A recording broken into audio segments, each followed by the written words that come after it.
John the Baptist, God's last prophet, he's arrived on the scene, and he's baptized Jesus, and we see one of the very few times in the Bible where heaven opens and God speaks directly to the earth, declaring the worthiness of his Son to pay for the sins of the world. He is the Lamb that can be sacrificed as a ransom for all.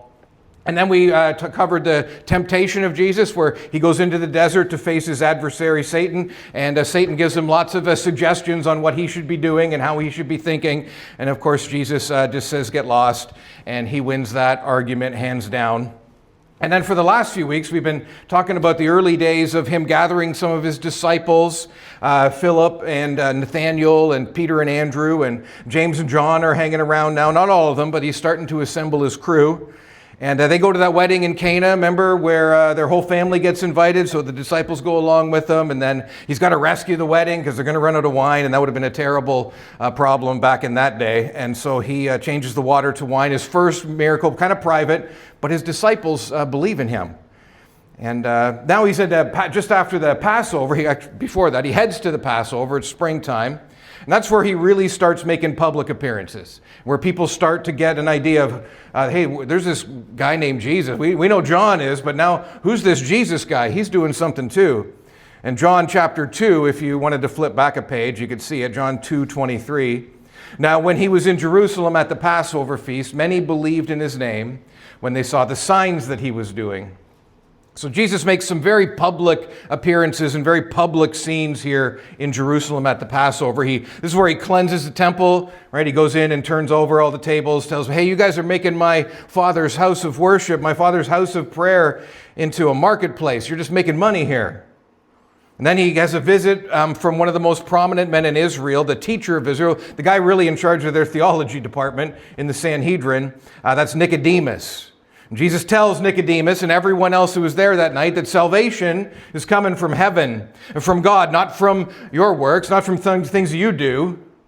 It's that he has come to bring that salvation from heaven to all mankind. And then we had last week's story, John the Baptist telling his disciples what he thinks of the crowds leaving him to go and follow Jesus. John's crowds are shrinking and Jesus are growing, and John's disciples are like, hey, John, this is a problem. We're gonna run out of an audience here. Then who are you going to be preaching to? And John says, hey, don't sweat it. This is everything I've hoped for. They all need to go to him. He must increase, but I must decrease. And so that's where we are in the story, and we can pick it up again. Let's just start back in John chapter 3, verse 22, so we can see where we are in the story. After this, John 3:22, after what?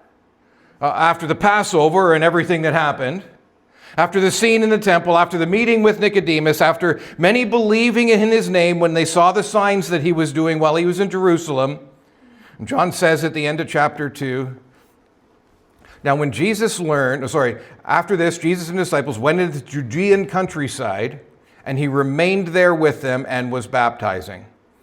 Okay, and then we have this little inset where John the Baptist's story is, but now we get back to the story of Jesus. Verse 1 of chapter 4. Now when Jesus learned that the Pharisees had heard that Jesus was making and baptizing more disciples than John, although Jesus himself did not baptize, but only his disciples, he left Judea and departed again for Galilee. So Jesus is preaching and teaching in Judea, and his disciples are doing the baptizing. Why? Well, maybe because Jesus isn't here for this baptism, for water baptism. It's proper that Jesus' disciples baptize with water, but not Jesus, because Jesus is here to baptize with the Holy Spirit, and that's coming later.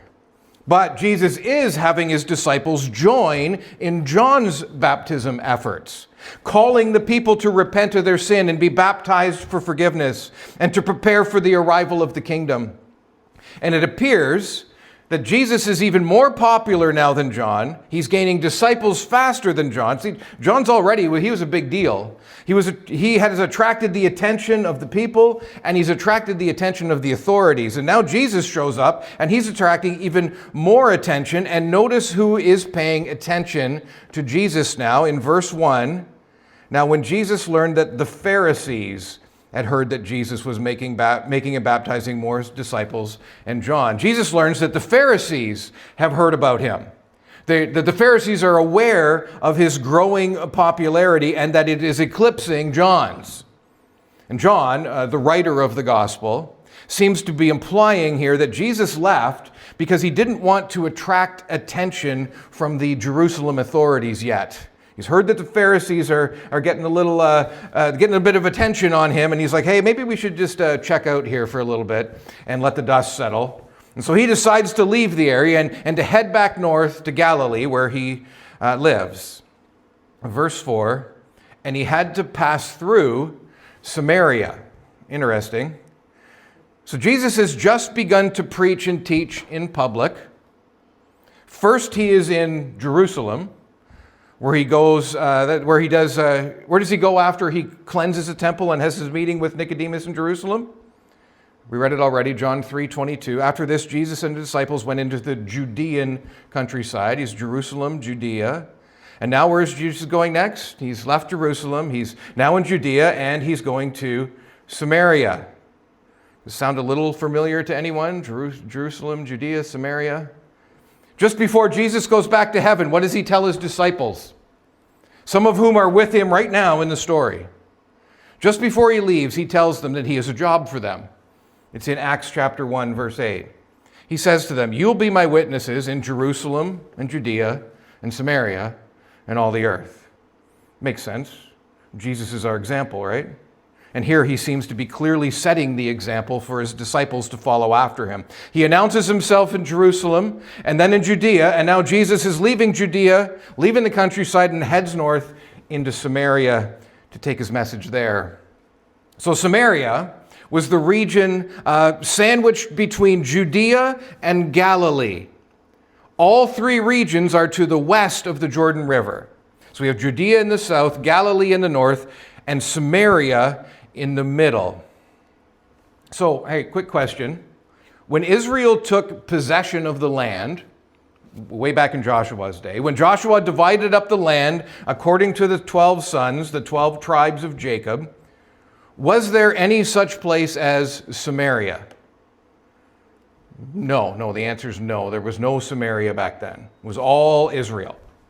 Now, how did Samaria then come to exist? Okay, so Israel is the new name that God gives Abraham's grandson, Jacob. Okay, so Abraham, Isaac, Jacob. Jacob, God renames Israel. And it's Israel's, Jacob's 12 sons and their family that grow to become the 12 tribes of Israel, or the 12 tribes of Jacob. And when God leads them out of Egypt and into the land that he promised them, each tribe or family is allotted a piece of land to possess. Think of it kind of like 12 provinces, each province belonging to a particular family of Jacob, each belonging to a tribe. So that situation lasted for several hundred years. Through the period of the judges and into the period of the kings that reached its apex in the reigns of King David and King Solomon, and they were kings over the united kingdom of Israel. Solomon's still reckoned today as being the richest man there ever was.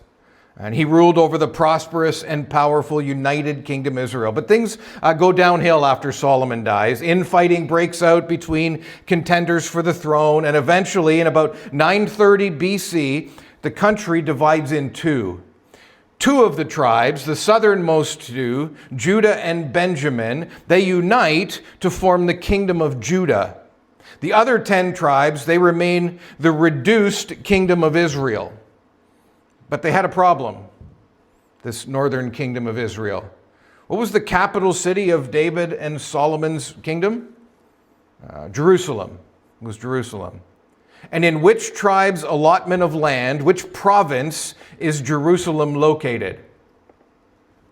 Judah is where it's located. So the kingdom of Judah, newly formed, it has a capital. It's the same one as before, Jerusalem. But that leaves no clear capital of this new northern kingdom of Israel. So the city of Tisra initially emerges as the center of the action for a while.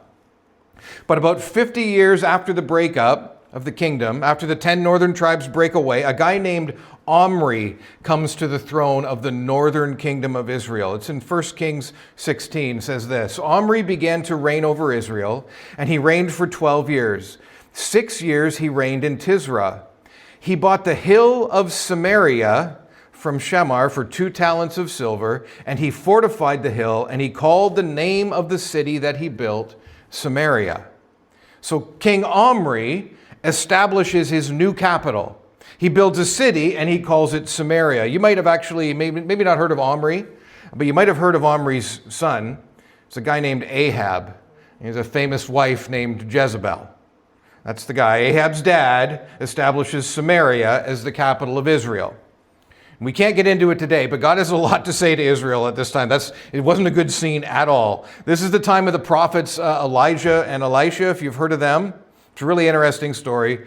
The First Kings is, if you want to read all about that, the second half of it anyway. Anyway, about 150 years after Omri takes the throne of Israel and establishes the city of Samaria as the capital, the kingdom of Israel, the northern kingdom, it's attacked and it's conquered by the ruler of this Assyrian Empire. That's centered around modern-day Mosul. It's northwestern Iraq, eastern Syria, southern Turkey, that area there. That was the ancient Assyrian Empire. And the emperor's name was a guy named Sennacherib. And in 730 BC, the northern kingdom of Israel comes to an end. And the Assyrians come in under Sennacherib and they conquer the northern kingdom. And what the Assyrians did when they conquered a region is they would disperse a large portion of the conquered people into other parts of their empire. And then they would take other conquered people and make them move into, in this case, what was formerly the kingdom of Israel, mixing up the different nationalities and ethnicities and diluting them. So in 730 BC, the northern kingdom of Israel comes to an end, and the Assyrians take over the capital city of Samaria. Meanwhile, in the southern kingdom, the kingdom of Judah, it lasts for another 150 years or so. Sennacherib tries to conquer Jerusalem and Judah, but God intervenes and puts a stop to him and his army. The whole story is in the Bible too, if you want to read that. 1 Kings. But eventually, around 600 BC, the whole region then, Assyrian, Judah, northern, southern, doesn't matter, the whole region is swept and is conquered by the Babylonians under their king Nebuchadnezzar. And in 586, unlike the capital city of Samaria in the northern kingdom of Israel, the capital city of Judah, the southern kingdom, Jerusalem, is destroyed and becomes uninhabited. And many of the people of Judah are taken away to Babylon as captives and slaves. Well, 70 years goes by, during which time a new empire rises to dominate the region, the Persian Empire. And a guy known as Cyrus the Great, he's in charge. And he tells the captives of Israel, actually, to go back to Jerusalem, go back and rebuild the city, and go back and rebuild the temple. And so many of the Jewish people begin to do just that. Actually, several large groups of Jewish people. See, that's the name they're now given, right? Israelites from the tribe of Judah, because the Judahites were captured. So Judahites, or Jews for short, this is when all the offspring of Israel, no matter what tribe they are from, start to be called Jews. Any of the family of Jacob who make the return to Jerusalem are from now on known as Jews. Anyway, several large groups of Jews from all over the place, wherever they were dispersed by the Assyrian and Babylonian empires, at the decree of Cyrus the Great, they make the journey back to Jerusalem and begin to rebuild the former capital. But remember, when the northern kingdom fell to the Assyrians, the city of Samaria was not destroyed, and not all the Jewish people were exiled. Some were left in the land to be mixed in with the other ethnicities. So these people that were left there, how do you think they felt about those people, about this return and this rebuilding of Jerusalem, the capital of the southern kingdom?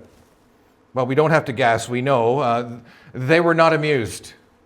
They opposed the efforts of the returning exiles to rebuild Jerusalem.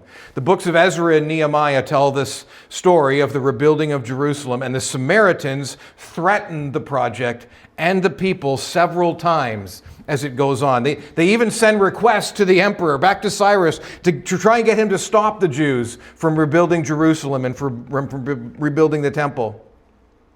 So, that being said, you can guess how the returning exiles felt about the Samaritans, the Jews who had remained in the land during this time, intermarrying with foreigners. The people of the foreign kingdom of Israel who had stayed. Yeah, the returning Jews were not too impressed with the Samaritans either. The feeling was kind of mutual.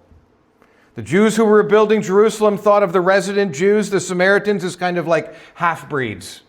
Not truly Jewish. Well, the relationship doesn't really improve over time. The Samaritans, although descendants of the northern kingdom, they're looked down on by the returning Jews. Regardless of how everybody feels about it, the city of Jerusalem, though, is eventually rebuilt. And along with it, a firm divide is established between Jerusalem and Judea and its northern neighboring region, Samaria. And this is pretty much the way things stand when Jesus is born.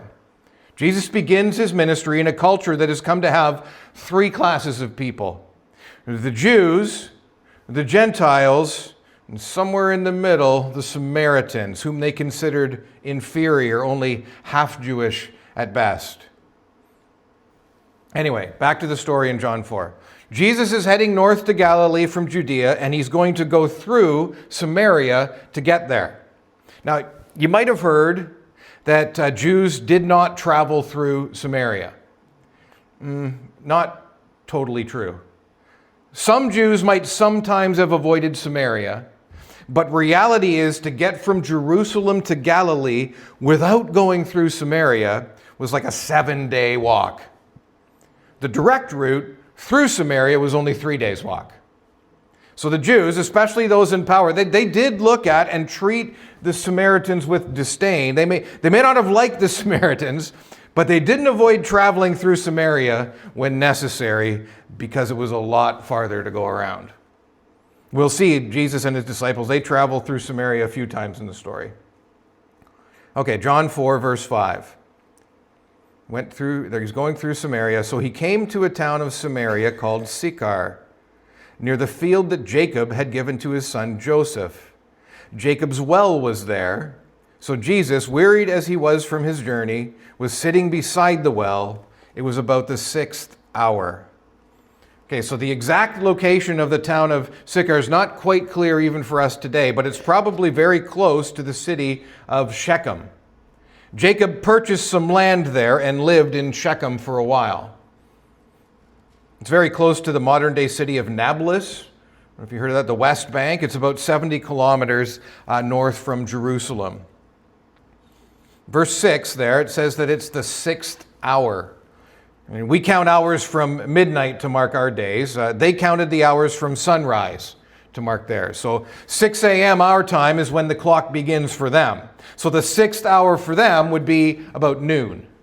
The hottest time of the day. People would generally rest at this time of day. And that's exactly what Jesus is doing. After a morning of walking, it's time to take a break for a while. And Jesus has stopped to rest at a well that was once owned by Abraham's grandson Jacob in what is now Samaria. Verse 7. A woman from Samaria came to draw water. Jesus said to her, "Give me a drink," for his disciples had gone away into the city to buy food. Verse 9. The Samaritan woman said to him, "How is it that you, a Jew, ask for a drink from me, a woman of Samaria? For Jews have no dealings with Samaritans." So Jesus asked this woman for a drink, and the woman is surprised. She's like, why is this Jewish man talking to me? She's puzzled, maybe a little skeptical, kind of like, this is unusual. Most Jews would avoid eating off any dishes or using any utensils that a Samaritan had used. And here is a Jewish man asking her for a drink from her water jug. Okay, so Jesus and the disciples heading to Galilee from Jerusalem. They stop in Samaria. The disciples head into town to buy some food. Jesus sits down by Jacob's well to rest and wait for them to return. And while he's waiting, a local woman comes to the well. Jesus says, "Hey, can I have a drink, please?" And the woman says, "What is going on here?" That's Dan's translation. Verse 10, Jesus answered her, "If you knew the gift of God and who it is that is saying to you, 'Give me a drink,' you would have asked him, and he would have given you living water." She wants to know why he is talking to her. Well, Jesus is going to tell her. And the first thing he tells her is that she should be asking him for water, not the other way around. Notice he says that the water he has to give is living water. Jesus is like, you should ask me for water. My water's better. Verse 11, the woman said to him, "Sir, you have nothing to draw water with, and the well's deep. Where do you get this living water? Are you greater than our father Jacob? He gave us this well and drank from it himself, as did his sons and his livestock." And again, the woman is kind of like, "What are you talking about? Where's this water? How do you get it? This well belonged to Jacob, Israel himself. It's provided us water for over 1,000 years. What and where is this living water that you're talking about?" Verse 13, Jesus said to her, "Everyone who drinks of this water will be thirsty again. But whoever drinks of the water that I will give him will never be thirsty again." How's she going to like that? Yeah, verse 14, "The water that I will give him will become in him a spring of water welling up to eternal life." Jesus is like, the water in this well only satisfies for a day, if that. The water that I can draw for you will satisfy you forever. You have to keep returning to this well to get more water, day after day. Not so with my water. My water will be with you forever. You yourselves will become sources of this living water if you drink it. So living water isn't unmentioned already. It's not unknown. Jesus isn't making this up. It's actually mentioned a few times in the Old Testament. Jeremiah writes, as Jerusalem is about to fall under God's judgment, God says in Jerusalem, "My people have forsaken me, the fountain of living waters." Jeremiah continues, "Those who turn away from you shall be written in the earth, for they have forsaken the Lord, the fountain of living water." God calls himself a fountain of living water. Two other prophets write about living waters, both of them, though, while describing the coming kingdom of the Messiah, things still in the future to us. Zechariah 14, Zechariah writes about the establishment of the kingdom, and he says, "On that day, living waters shall flow out from Jerusalem, half of them to the eastern sea and half of them to the western sea, and it shall continue in summer as in winter, and the Lord will be king over all the earth." Prophet Ezekiel provides a much more detailed picture of this living water that'll flow from Jerusalem. Ezekiel 47. Ezekiel, he sees a river of water flowing out from under the temple in Jerusalem, under the throne in the temple in Jerusalem. And Ezekiel is led to the bank of the river by an angel, and the angel says to him, "This water flows toward the eastern region and goes down into the sea. And when the water flows into the sea, the water will become fresh. And wherever the river goes, every living creature that swarms will live, and everything will live where the river goes." Isaiah 58, "And the Lord will guide you continuously and satisfy your desire in scorching places and make your bones strong. And you shall be like a watered garden, like a spring of water whose waters do not fail." This is the kind of water that Jesus here on this day is offering. This is what the water is that he's telling this Samaritan woman about. Do you think she's going to be interested in this water?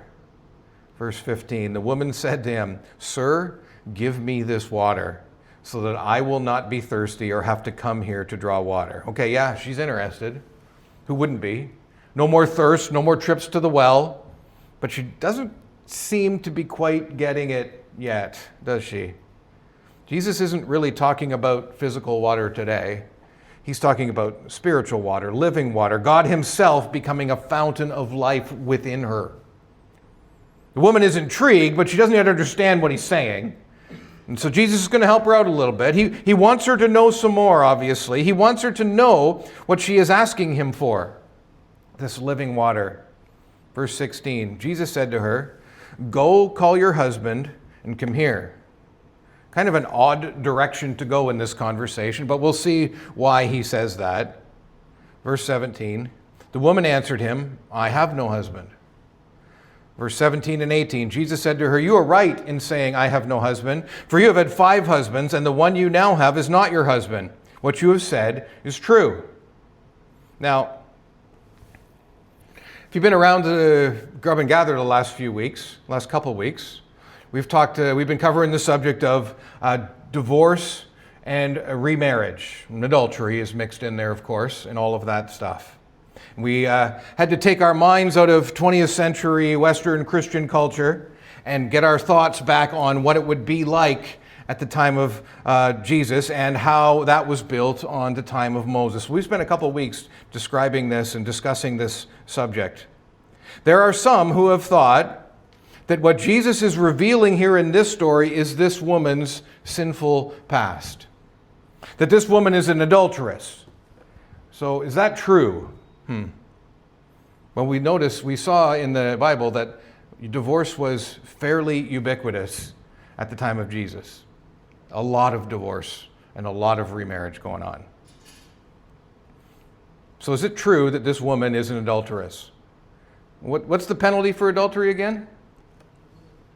Yeah, Leviticus 20 verse 10. If a man commits adultery with the wife of his neighbor, both the adulterer and the adulteress shall surely be put to death. Death is the penalty for adultery. That didn't happen very often, actually, by Jesus' time.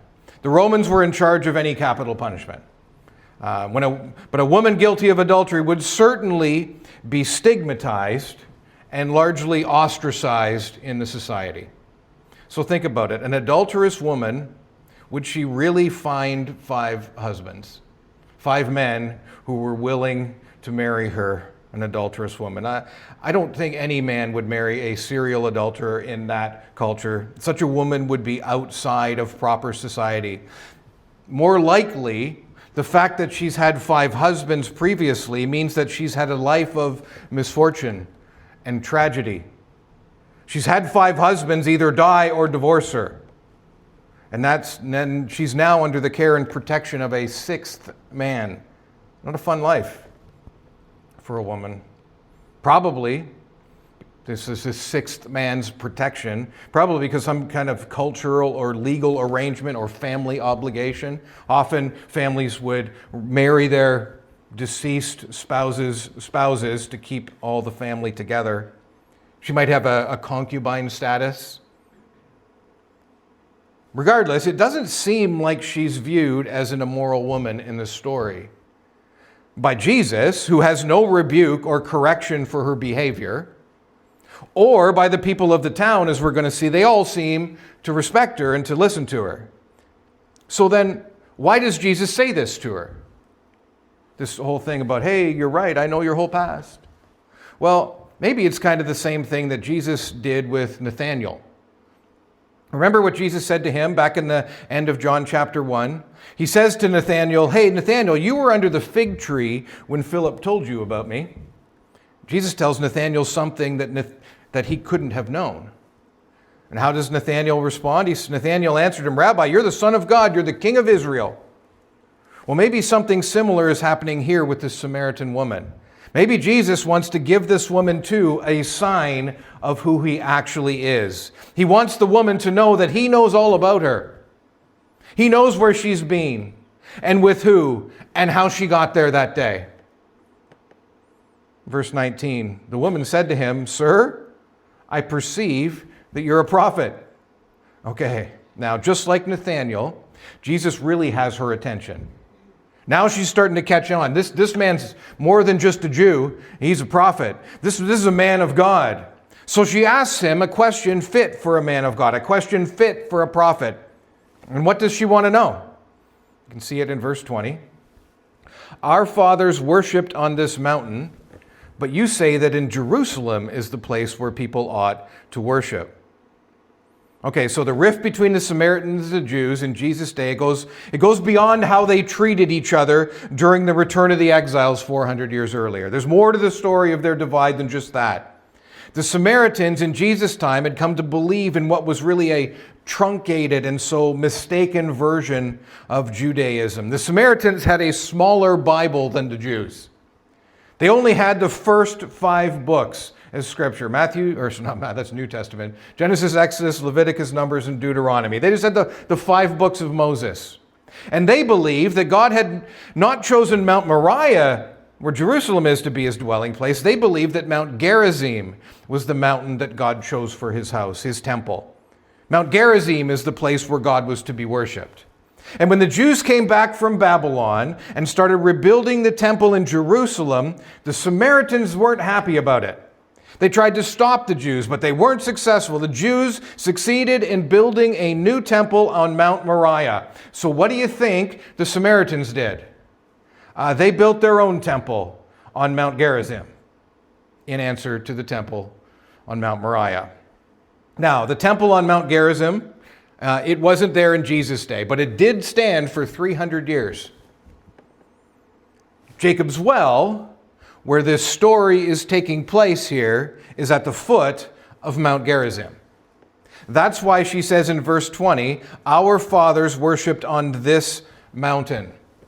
Okay, so she's asking him, our fathers worshipped on this mountain, the Jews worship on Mount Moriah. Who's got it right? Which mountain is the right mountain? Are the Jews right, or are we, the Samaritans, right? Verse 21, Jesus said to her, woman, believe me, the hour is coming when neither on this mountain nor in Jerusalem will you worship the Father. Jesus is like, actually, that's not the issue. That's not really important anymore. At least it's not going to be shortly. Jesus tells her the worship of the Father is not going to be tied to either one of these mountains any longer. But before that, Jesus is not going to let her unspoken question go unanswered. She wants to know who's got it right, the Jews or the Samaritans, so that Jesus tells her plainly. Verse 22, you worship what you do not know, we worship what we know, for salvation is from the Jews. Jesus says basically the Samaritans and the Jews may both worship the same God, but it's the Jews who know him. It's both through the Jews that God reveals his plans for salvation, and it's through the Jews that the source of God's salvation will come. It's through the Jews that a Savior would arrive. So the woman asked Jesus, which mountain is the right mountain to worship God on? Jesus answers in verse 21, the hour is coming when neither on this mountain nor in Jerusalem will you worship the Father. But the hour is coming, verse 23, and is now here, when the true worshipers will worship the Father in spirit and truth, for the Father is seeking such people to worship him. God is spirit, and those who worship him must worship in spirit and truth. Jesus is like, things are about to change. The old is passing away. Something new is coming. Jesus is going to say things like this often, we'll see. The woman is asking, which is true worship, Jesus? Worship on Mount Moriah or worship on Mount Gerizim? And Jesus is like, neither. True worship is not a matter of location. True worship is not about outward conformity. It's not going to be about rituals and ceremonies anywhere anymore. Worship of the true God has been centralized in Jerusalem for centuries. But that's all about to change. What it means to be a worshiper of God is about to change. Your worship, Jews and Samaritans alike, your worship will no longer just be external or outward, no longer just acts of worship. You will all soon have hearts that worship God. The day is coming when you will all worship God truly, no matter what mountain you're on. Jesus knows that he is there to do away with all of this pomp and circumstance that the Jewish religion had come to be, both the Jerusalem and the Samaritan varieties. Jesus is like, my Father's not looking for people to go to the right mountain. My Father is looking for people who truly worship him. My Father is looking for people who know him and love him no matter where they are and where they go. This is what my Father's always been wanting. Not a people who do worshipful things, but a people who worship him in their heart. My Father has never wanted his worship to be confined or constrained to just one location. My Father wants true worshipers all over the world. And that's exactly what I've come to do, Jesus is saying. The hour is coming and is now here when the true worshipers will worship the Father in spirit and in truth. Verse 24, God is spirit, and those who worship him must worship in spirit and truth. This is what it means to truly worship God.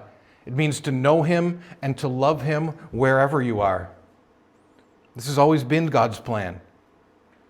It's never been about outward conformity. It's always been about inward transformation. Jeremiah wrote 700 years before Jesus and this woman are having this conversation. Jeremiah 31, behold, the days are coming, declares the Lord, and I will put my law within them, and I will write it on their hearts. And I will be their God, and they shall be my people. And no longer shall each one teach his neighbor and each his brother, saying, know the Lord, for they shall all know me, from the least of them to the greatest, declares the Lord. 200 years later, the prophet Ezekiel writes in Ezekiel 26, I, God, will sprinkle clean water on you, and you shall be clean from all your uncleanness, and from all your idols I will cleanse you, and I will give you a new heart, and a new spirit I will put within you, and I will remove the heart of stone from your flesh and give you a heart of flesh. And I will put my spirit within you and cause you to walk in my statutes and be careful to obey my rules. And you shall dwell in the land that I gave your fathers, and you shall be my people, and I will be your God, and I will deliver you from all your uncleanness. God has been planning this since the beginning, when he created his people to be a holy nation, a nation that would display his glory to the other nations, a people dedicated to his worship. And here Jesus is telling this Samaritan woman, that day has finally arrived. Well, what's the woman going to say? Verse 25, the woman said to him, I know that Messiah is coming, he who is called Christ. When he comes, he will tell us all things. I think what maybe really is going on here is the woman doesn't really know what to say. Keep in mind, as a Samaritan, she wouldn't have known anything that Jeremiah or Ezekiel or Isaiah or any of the other prophets had written. They only had the first 5 books of their Bible. Their Bible ended in Deuteronomy. So she would have been unaware of the many promises that God has made through his Old Testament prophets. A lot of what Jesus has just said would probably have gone over her head, unfortunately. But remember, she didn't quite get what he was getting at with the living water part of the discussion, right? I would imagine what Jesus has just told her about true worship and what God was looking for, that it had nothing to do with location, with mountains anymore. She probably didn't understand that much either.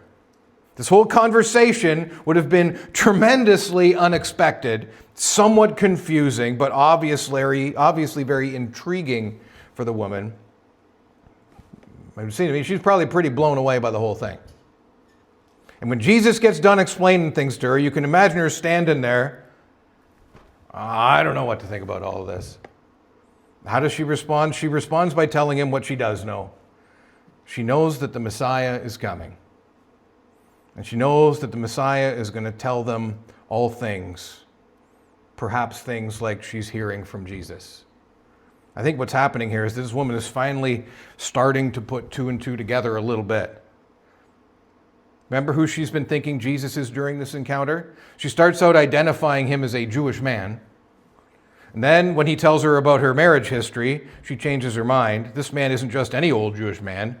She calls him a prophet. And now you can almost hear the wheels turning. Wait a second. Maybe this man is more, maybe even more than a prophet. She's like, I don't know for sure about all that stuff you just said. It sounds amazing. But I do know one thing. I know the Messiah is coming. And he's going to tell us all these things like what you just said. And the light bulb coming on, and Jesus finishes his speech, and she's like, I know the Messiah is coming. I think he'll sound a lot like who? A lot like you. Maybe the unspoken question, are you him? Well, whether or not the woman is thinking that way or not, there's nothing unclear about Jesus' next statement. If she has suspicions that he's the Messiah, Jesus doesn't leave her hanging. The woman says, I know that the Messiah is coming. Verse 26, Jesus said to her, I who speak to you am he. Jesus is going to make it clear over and over again. He's already told his disciples. He's already told Nicodemus. He's not just come to save the Pharisees. He's not even just come to save the Jews. He's come to save everyone, even the Samaritans. Jesus has a message to deliver in Samaria too. As mistaken as they are about his Father's plans of how to worship him, he has come to save them as well. He's come to save all people, no matter what and where they used to worship. And that message has never changed through the centuries. 700 years before Jesus ever arrived on the scene, God was already calling the thirsty. Isaiah 55, "Come, everyone who thirsts, come to the waters. Seek the Lord while he may be found. Call on him while he is near. Let the wicked forsake his way, and the righteous man his thoughts. Let him return to the Lord, that he may have compassion on him, and to our God, for he will abundantly pardon." God's not looking for people who will diligently perform their duties. He's looking for people who know him and love him. And that's exactly what Jesus had come to make possible. See, one day in the future, Jesus is going to stand in the temple on top of Mount Moriah during another feast, and he's going to announce to the crowds what he told the Samaritan woman this day. John 7, on the last day of the feast, the great day, Jesus stood up and cried out, "If anyone thirsts, let him come to me and drink. Whoever believes in me, as the scriptures have said, out of his heart will flow rivers of living water." That message is still true today, 2,000 years later, on the other side of the world. The things of this world will never satisfy. To all those who are thirsty for more good news, there is water that satisfies forever. There is a satisfaction for your thirsty soul available, and it doesn't matter what tribe you're from, and it doesn't matter which mountain your ancestors worshipped on. It doesn't matter what you used to know about God. Jesus offers living water to all. Just like he told Nicodemus that night that he'd not come into the world to condemn the world, but in order that the world might be saved through him. That whoever, Jew, Gentile, Samaritan, Roman, Canadian, American, Chinese, Ukrainian, doesn't matter. Whoever believes in him will be saved. One day, God is going to tear all these barriers between us down. This world is so divided and so full of animosity and distrust and even hate. There is so much us and them everywhere, is there not? God hates it. God hates that his creation and his creatures are divided from each other. And he's not going to stand for it forever. One day he's going to smash all those barriers between us. And he's going to crush all the obstacles that keep us apart. And he is going to put this world back together the way it should be. And it's all going to be possible. Everything that Jesus told the Samaritan woman that day is going to come true because he is going to do it. One day, a couple years later after this, Jesus, the one whom this woman is coming to understand, is the promised one, the Messiah. He's going to go up Mount Moriah, and he's going to be nailed to a Roman cross, and he will die for sins he never committed. And when he does, the little room at the top of the mountain, the room at the center of the worship of God, the center of the temple, the Holy of Holies, the place where God is, the place where no man could go. Well, when Jesus gives his life to pay for the sins of his people, when he died in the place of sinners, when he gave his life as a ransom for those bound in chains of death, the great reunification of creation began. And when God's Son did what we could never do, satisfy the holiness and justice of God, God took the barrier that had hung between the Holy of Holies and this world, separating him from his people through the ages. He took that barrier and he tore it open. The way back to God, finally open and open to all. And true worship was no longer bound to one place, as God's Spirit began to pour out directly into the hearts of his people, as the living water began to flow. And true worship began to rise, not just on Mount Moriah or Mount Gerizim, but all over the earth.